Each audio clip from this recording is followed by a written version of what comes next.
Radhe Radhe everyone. आज की video में मैं आपको जीवितिका पुत्रिका यानी कि जितिया व्रत की सरल और संपूर्ण पूजा विधि बताऊंगी।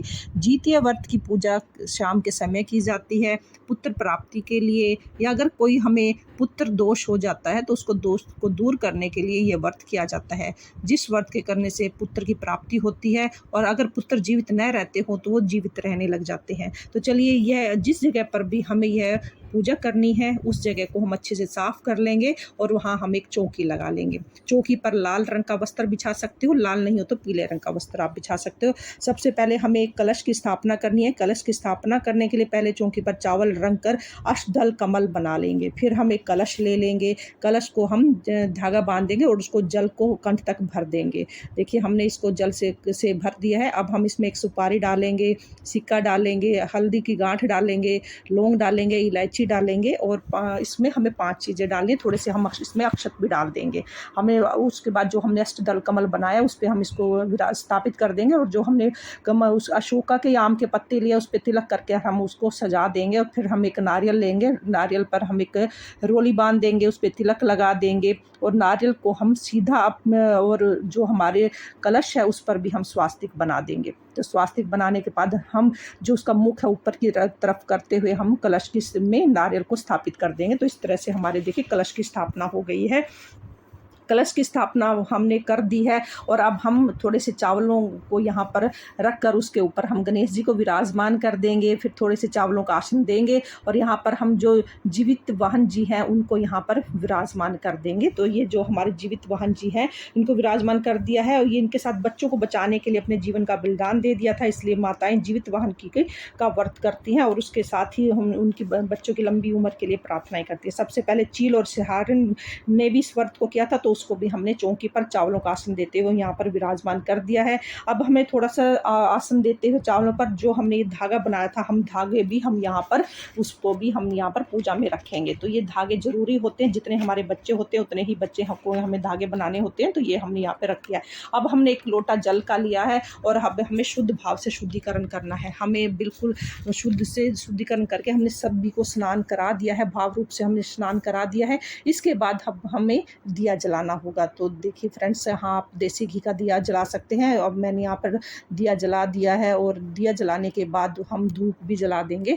तो धूप दीप मैंने जला दिए। सभी को अब वस्त्र स्वरूप हम यहाँ पर कलावा समर्पित करेंगे। गणेश जी को कलावा समर्पित करेंगे, जितिया वाहन जी को हम कलावा समर्पित करेंगे, चील और सिहारन को भी हम कलावा समर्पित करेंगे। सभी को हम कलावा समर्पित करने के बाद उसके बाद हम गणेश जी को जनेऊ समर्पित करेंगे। देखिए, गणेश जी को जनेऊ, अगर आपके पास जनेऊ नहीं है तो आप कलावा भी समर्पित कर सकते हो, अगर जनेऊ है तो आप जनेऊ भी समर्पित कर सकते हो। हम जितिया वाहन जी को भी हमने जनेऊ समर्पित कर दिया है। सभी को अब हम तिलक कर देंगे। गणेश जी को चंदन से तिलक करेंगे, सभी को पहले चंदन से तिलक करेंगे और फिर हम सभी को रोली से भी तिलक कर देंगे। तिलक करने के बाद फ्रेंड्स अब हम सभी को अक्षत समर्पित करेंगे। देखिए, अब हमने इस यहाँ पर रोली से तिलक कर दिया है, कलश पर भी हमने तिलक कर दिया था, स्वास्तिक बना दिया था फिर हमने कलश पर, और हम दीपक को भी तिलक कर देंगे। सभी को हमने चंदन और रोली से तिलक कर दिया है और जो हमने धागा बनाया था जीतेवान का वो भी उस पर भी हम तिलक कर देंगे। अब सभी को हमने अक्षत समर्पित कर दिए हैं। अब हम फूल समर्पित कर देंगे। तो जो भी फूल आपके पास है आप फूल समर्पित कर दीजिए। फूल नहीं है तो कोई बात नहीं, अब बिना फूल के भी पूजा हो जाती है, लेकिन जो भी फूल आपके पास है वो फूल जरूर समर्पित कर दीजिए। सभी को हमने अक्षत फूल समर्पित कर दिया है। नारियल पर भी हमने फूल समर्पित कर दिए हैं और जो दीपक है उस पर भी हमने फूल समर्पित कर दिए हैं। उसके बाद हमें जो भीगे हुए चने हैं उसका हमें भोग समर्पित करना है। तो इसमें भीगे हुए चनों का बड़ा महत्व रहता है, तो भीगे हुए चने आप जरूर समर्पित कीजिए सभी पे। गणेश जी पे, जितिया वाहन जी पे, चील और सिहारिन पे, सभी पे हमने चने समर्पित कर दिए हैं। और उसके बाद हमें गुड़ से बनी हुई कोई भी मिठाई समर्पित करनी है। आप गुलगुले बना सकते हो, पूड़े बना सकते हो, मिट्टी पूड़ी बना सकते हो। फिर हमें ऋतुफल समर्पित करने हैं, दक्षिणा समर्पित करनी है। ये सब चीज़ें हमने यहाँ पर समर्पित कर दी है और दक्षिणा पूजा में रही कमियों को पूरा करती है। फिर हमें एक जल का लोटा लेना है, जल का लोटा लेंगे और अब हम कथा सुननी है। तो वीडियो आपकी कथा की जो वीडियो है आपको चैनल पर मिल जाएगी। अगर आपके पास कोई किताब है तो आप किताब से भी कथा पढ़ सकते हैं। अब मैंने एक हाथ में चावल और मैंने फूल ले लिए हैं। फूल लेने के बाद अब हम इसकी कथा सुनेंगे। तो फ्रेंड्स, जैसे ही हमारी कथा संपूर्ण हो जाती है, कथा पूर्ण होने के बाद जो हमारे हाथ में चावल और अक्षत हैं, फूल हैं, वो हम जीते वाहन जी पर हम इसको समर्पित कर देंगे। और अब हमें देखिए, अब हमें करनी है आरती। आप कपूर से भी आरती कर सकते हैं या जो दीपक आपने जलाया हुआ है आप उससे भी आरती कर सकते हैं। तो बड़े ही प्रेम से, प्रेम पूर्वक वो भाव से हम जो जीते वाहन जी की आरती करेंगे। आरती करने के बाद देखिए, हमारी जब आरती हो जाती है, आप गणेश जी की आरती करें, जीते वाहन जी की आरती करें। आरती करने के बाद बड़े ही प्रेम भाव से हमें क्षमा याचना करनी है और अपने बच्चों की लंबी आयु के लिए, उज्जवल भविष्य के लिए और स्वास्थ्य कामना के लिए हमें उनसे प्रार्थना करनी है। तो फ्रेंड्स, इस तरह से जो पूजा है हमारी वो पूर्ण हो जाएगी। पूजा के बाद जो हमने जीतिया जी का धागा लिया है वो हम उसे उठा लेंगे और उसे यह धागा अपने बच्चों के हमें गले में डाल देना है और उसके बाद आप चाहो तो ये धागा समय भी पहन सकते हैं।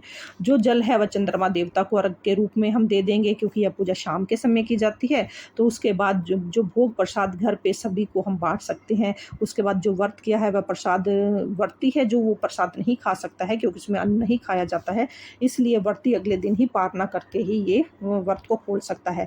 निर्जला व्रत यह किया जाता है तो अगले दिन आप इसका पारना कर सकते हो। जो बाकी भोग प्रसाद हमने से यहाँ पे समर्पित किया है वो घर के सभी सदस्य खा सकते हैं, बांट सकते हो। आप उसको दक्षिणा आप बच्चों को दे सकते हैं, कन्याओं को दे सकते हैं, और जो जल है ये आप चंद्रमा देवता को अर्घ दे सकते हैं। तो ये हमारे जो है इसकी चौकी कैसे उठाई जाएगी और इसकी जो चौकी उठाने की विधि है और हमें चौकी कब उठानी है, कैसे उठानी है। इसकी चौकी वैसे अगले दिन उठाई जाती है, क्योंकि शाम के समय जब भी पूजा की जाती है तो कोई भी चौकी शाम के समय नहीं उठाई जाती है, वो चौकी अगले दिन ही उठाई जाएगी। तो इसकी चौकी जो उठाने का समय होगा वो अगले दिन का होगा। तो फ्रेंड्स, ये छोटी सी सरल पूजा विधि आपको कैसी लगी है? अगर आपको ये विधि पसंद आई है तो प्लीज़ वीडियो को लाइक कर देना और चैनल को सब्सक्राइब कर देना। हम महिलाएं अपने तीज त्योहार कैसे मनाते हैं ये देखने के लिए मेरे चैनल को सब्सक्राइब ज़रूर करें। फिर मिलते हैं किसी और वीडियो के साथ, तब तक के लिए जय श्री कृष्णा, राधे राधे, हरे कृष्णा हरे कृष्णा।